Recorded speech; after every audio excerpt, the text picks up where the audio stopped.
ኦቲዝም የብዙዎችን ጓዳ እየዳሰሰ ያለ የወቅቱ አንገብጋቢ ጉዳይ ሆኗል። ብዙዎች ልጆቻቸው በኦቲዝም ጥላ ስር ስለመሆናቸው ሳያውቁ አመታት ይቆያሉ። የዘመነ ሕክምናና ስለ ልጆች ጤናና አስተዳደግ የተሻለ ግንዛቤ አላቸው ከሚባሉ ዜጎች መገኛ ከሆነችው አሜሪካ ሀገር ነው የመጣችው። እኚህ ባለ ታሪካችን ወይዘሮ ነስሪያ መሐመድ የሶስት ልጆች እናት የሆነችው ነስሪያ ታዲያ ሶስተኛ ልጇ በኦቲዝም ጥላ ስር መሆኑ ያወቀችው እንደ አብዛኛዎቹ ወላጆች ዘግይታ ነው። የመጨረሻ ልጄ ኦቲስቲክ የተጠቃ ልጅ ነው። አሁን 19 አመቱ ነው። ወደ ኦቲዝም ሴንተር ዲያግኖስ እንዲደረግ አትላንታ ነበርኩ። ካሊፎርኒያ ሞር ቴራፒዎች አሉ ስለተባለ ወደዛ ሽፍት አረኩኝ ማለት ነው። እዛ አገኘው ቴራፒስቶች የተለያየ ፕሮግራሞችን አገኘው። ለኔም የጠቀመኝ ለልጄም የጠቀመው አንድ ፕሮግራም አለ እና በ3 የተጻፈ ነው በዶክተሮች በሳይኮሎጂስትና በወላጅ የተጻፈ መጽሐፍ ነው። ያን መሰረት በማድረግ እኔ ብዙ ተጠቅሜበታለሁኝ በልጄ ላይ። ልጄ እየሮጠ ነበር የሚበላው። ከሚበላው የሚደፋው ይበልጣል። እየሮጠ ነው የሚጠጣው። ልብሱን ያኝካል። መቀመጥ የሚባል ነገር አያውቅም። መብላት የጀመረው መቀመጥ የጀመረው ቁጭ ብሎ መጠጣትን የጀመረው ይሄን ፕሮግራም ከጀመርኩ በኋላ ነው። ወይዘሮ ነስሪያ የሷን አይነት እድል የማያገኙ በድህነት የሚማቀቁ ኦቲስቲክ ልጆች የሚያሳድጉ ምስኪን ኢትዮጵያውያን እናቶች ነገር ያብሰለስላት ጀመር።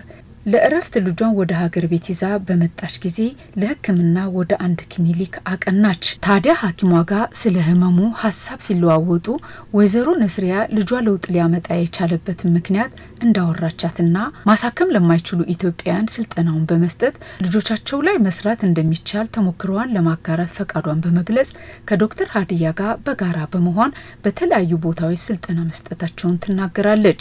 የመጀመሪያ ቀን መጽሐፉን ሳነበው ውስጥ የነበረው ኢትዮጵያ ነው። ከዛ ዶክተር ይሄንን መጽሐፍ አንብቢው ብዬ ነው የሰጠዋት።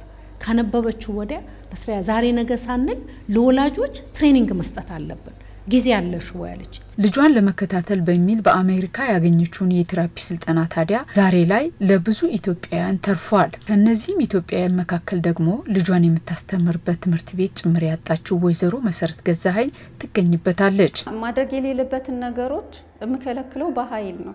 ሮዝመሪ ባገኘው ስልጠና መጀመሪያ ራሴ ላይ ነው የሰራው። ልጄ በፊት ማያየኝ እኔ በመቆጣው ሰዓት ጮሆ ነገሮችን እንደውም በኃይል የሚያደርገው አሁን እኔ ቀስ ያልኩትን በመለው ሰዓት አይኔን ያኛል ወይ አፋፊን ከኒ እና አስተያየቱ ራሱ የተለየ ነው። በዛ ሰዓት እኔም ራሴ እየተለወጥኩኝ ለሱ የማደርገው እንትን በቃ ያለው ሁኔታ እስከዛሬ ይቆጨኛል። አሁን ጥሩ ልጅ ሆነሃል ያልኩ ያው በስልጠናው ያገኘሁትን ቃላቶች እየተጠቀምኩ እንተሰለው ተመልሶ ይስቀና ይቀመጣል። የህፃናት ህክምና ስፔሻሊስትና በኦቲዝም ላይ ያተኮረ ህክምና ድጋፍ የሚሰጡ ዶክተር ሀዲያ ይማም በበኩላቸው ኦቲዝም በጊዜ ከተደረሰበት በተገቢው ህክምናና ስልጠና ከተደገፈ የመሻሻል እድሉ ከፍተኛ መሆኑን ገልጸው ወላጆች ልጆቻቸውን ከልጅነታቸው ጀምሮ መከታተልና የተለያየ ባህሪ ሲያዩም ከህክምና ባለሙያዎች ጋር መመካከር እንደሚያስፈልጋቸው ጠቁመዋል። ስፒች ቴራፒ ምንለው ይሄ ንግግር ክህሎታቸውን ለማሻሻል የምንጠቀምበት ነው ማለት ነው። ሌላው ደግሞ ይሄ ኦኩፔሽናል ቴራፒ ምንለው አለ። እኛ ቀላል ነው ምንለው ለምሳሌ እጅ መታጠብ፣ በራስ ልብስ መልበስ፣ በራስ መመገብ የመሳሰሉ ነገሮች በጣም ቀላል ናቸው፣ ልናደርጋቸው ምንችላቸው ናቸው።